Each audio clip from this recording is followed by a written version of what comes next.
The Galactic Survival Academy's main auditorium buzzed with the chittering, clicking, and harmonic frequencies of 200 species. Commander Zixthar stood at the podium, his crystalline form refracting the overhead lights into dancing rainbows across the assembled cadets. "Today marks the completion of your third rotation survival exercises," he announced, his voice translating simultaneously into every language present. 97% survival rate, exceptional. The room erupted in celebration. Vrelian students hooted and displayed their chromatophores in brilliant patterns. The methane-breathing Kolvons released bursts of bioluminescence. Even the stoic Thraxians allowed themselves subtle antenna twitches of satisfaction.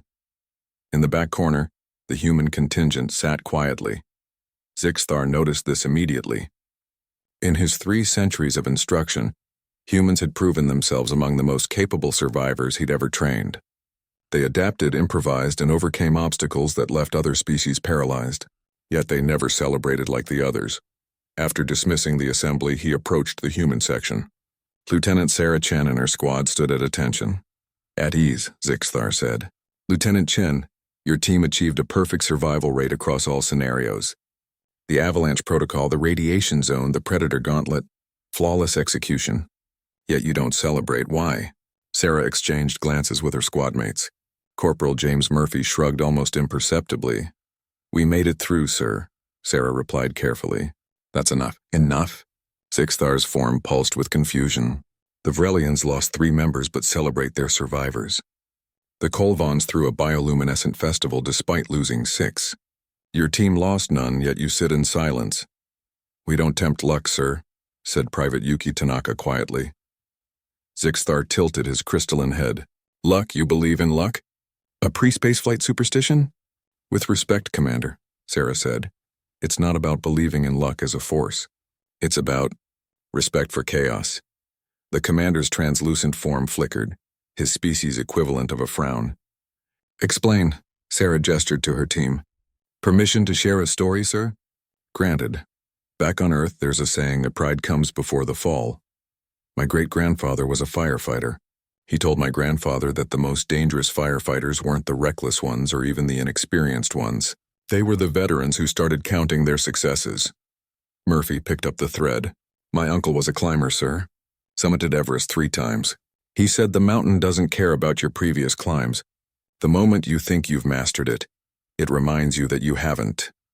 We have a concept," Tanaka added, called hubris in ancient Greek. The gods would punish mortals who became too proud. But it's not really about gods, sir. It's about the universe having a way of correcting overconfidence. Zixthar processed this. "But you humans have achieved remarkable things through confidence. You've built civilizations, conquered your planet's most hostile environments, reached the stars despite being relative newcomers." "Confidence and cockiness are different things, Commander," Sarah said. "Confidence says, I've trained for this, I'm prepared. I can handle challenges. Cockiness says, I've got this beat. Nothing can touch me." The universe has a particular distaste for the second one. The Vrelians celebrate their resilience, Zixthar pointed out. "Is that not confidence?" "It's acknowledgement, sir," Murphy replied. "There's a difference between acknowledging what you survived and bragging that you're unbeatable. The moment you say I'm unstoppable, you've issued a challenge to entropy itself." Zixthar's form dimmed thoughtfully. "You believe the universe is listening? Waiting to prove you wrong?" "Not literally, sir," Sarah said. "It's more about maintaining a mindset. The second you think you're invincible is the second you stop being careful. You miss the small details. You don't triple-check your equipment. You take unnecessary risks." "It's killed more people than we can count," Tanaka said softly. "Athletes who thought they'd already won. Soldiers who thought they were too good to die. Explorers who thought they knew it all. There's a human military tradition," Murphy added.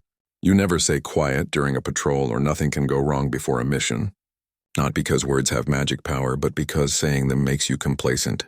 And complacency kills."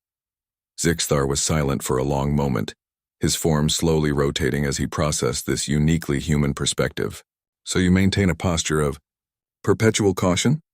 "Respectful readiness," Sarah corrected. "We acknowledge our victories privately, learn from them, and move forward. But we don't declare ourselves masters of survival, because survival isn't a skill you master. It's a constant negotiation with circumstances beyond your control. The best swordsman in the world doesn't fear the second best, Tanaka quoted. He fears the novice who's never held a sword, because he can't predict what the novice will do.